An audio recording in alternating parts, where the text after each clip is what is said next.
Imagine being queen of the most powerful empire on earth, living in luxury, surrounded by servants, dressed in royal splendor, with a crown that made the world bow at your presence. And then imagine losing it all in a single moment. Not because of war, not because of betrayal from enemies, not because of some crime, but because of one choice, one refusal, one answer that a king could not tolerate. This is the story of Queen Vashti, a woman whose name appears only briefly in the Bible, yet whose fall was so dramatic that it changed the course of history. In one royal moment, she stood at the center of power, beauty, and prestige. In the next, she was cast aside, erased from the palace, and replaced as though she had never existed. But what really happened? Why did Queen Vashti lose everything? Was she proud? Was she rebellious? Or was she a woman who simply refused to be humiliated? The answer is more shocking than many people realize, because her downfall was not just about disobedience. It was about pride, power, public shame, and the dangerous cost of refusing a ruler who was used to getting whatever he wanted. The story begins in the Persian Empire under King Ahasuerus, known to history as Xerxes. This was no small kingdom.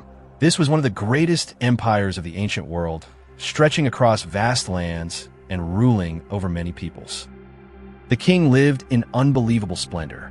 His palace overflowed with riches. His authority seemed untouchable. And when a man holds that much power for that long, pride often begins to grow like fire behind the walls of the throne room. The Bible tells us that in the 3rd year of his reign, the king held a lavish feast for his officials, servants, nobles, and military leaders. This was not a quiet dinner. This was an extended display of wealth, status, and royal glory. For many days, the king put his riches on full display. Gold goblets, fine fabrics, marble pillars, luxury beyond imagination. Everything around him shouted the same message: "Look how great I am." And while the king held his feast for the men, Queen Vashti hosted a separate banquet for the women in the royal palace. Even in that detail, we can sense the structure of the world she lived in. The king entertained his circle. The queen fulfilled her role in the place assigned to her. Everything seemed orderly. Everything seemed fixed. The empire had its ruler. The palace had its queen.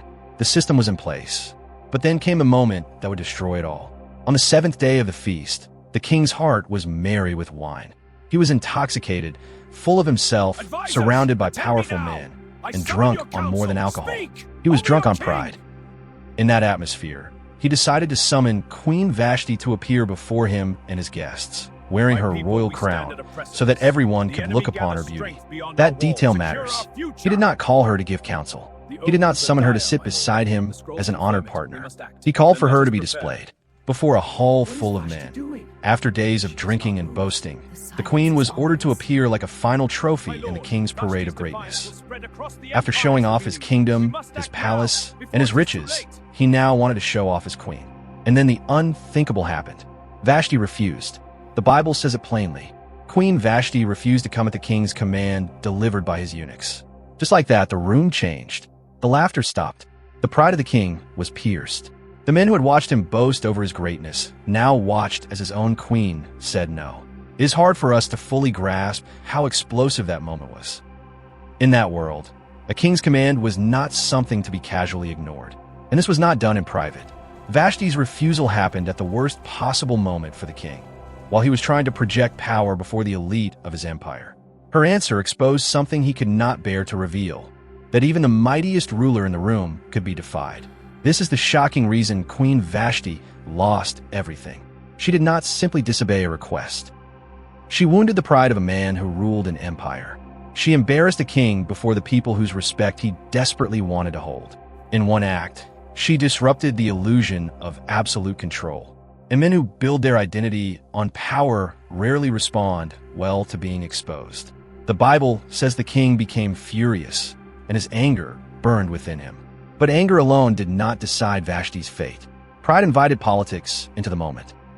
The king turned to his wise men, his advisors, the men who understood the laws of Persia and Media. He wanted more than an emotional reaction. He wanted a response that would restore his wounded authority. And the advice he received reveals the deeper fear hiding behind the throne. One of the advisors, Memucan, argued that Vashti had not only wronged the king, she had wronged all the officials and all the peoples in the provinces of the empire. Why? Because, he said, when women hear what Vashti has done, they will despise their husbands and begin to imitate her. In other words, the queen's refusal was turned into a national threat. Think about how revealing that is. A single woman says no, and suddenly the men of the empire panic that their whole social order could begin to crack. Why such fear? Because Vashti's act exposed how fragile their authority really was. If one queen could refuse the king, what might happen if ordinary women also discovered they had the power to resist humiliation? So the issue was no longer about one banquet or one drunken command. It became about control. The court could not allow Vashti's act to stand, not because she had started a rebellion with weapons, but because she had committed a far more dangerous act in their eyes. She had refused to submit to public disgrace. The advisors proposed that a royal decree be issued across the empire declaring that Vashti was never again to come before the king, and that her royal position should be given to another more worthy than she. And the king accepted the counsel. Just like that, the queen was removed. Her crown was taken. Her place was erased. Her future was sealed by men who were more interested in protecting male pride than seeking justice. And that is what makes her story so heartbreaking. Vashti lost everything, but the Bible never says she committed some evil crime. It does not say she plotted treason. It does not say she was immoral or wicked.